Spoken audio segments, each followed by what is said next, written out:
Alpha ও দীর্ঘদিন বিদেশ করছে, বিদেশ করে বাড়িতে টাকা পাঠাইছেন, কার কাছে পাঠিয়েছে তা তো আমরা জানি না, কিন্তু বাড়িতে সে টাকা পাঠাইছে এবং তার টাকাই সংসার চলছে।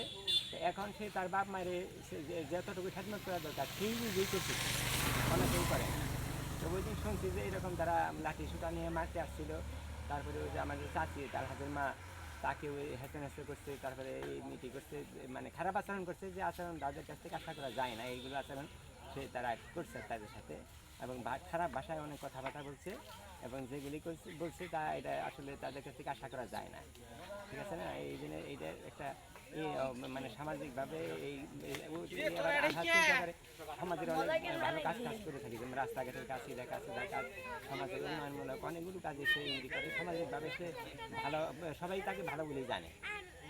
আর তারা একটু দুষ্ট প্রকৃতির হয়ে গেছে, কিন্তু আচরণ তাদের ভালো না, তারা ওই হঠাৎ করে পয়সা হয়েছে, তো পয়সা হতে তাদের এখন আচরণটা একটু বেশি উগ্রপন্থী হয়ে গেছে, এটা আসলে ঠিক না। আসলে আমরা এটা আশা করি, সবাই ভালো হয়েছিল, এটি আমরা আশা করি।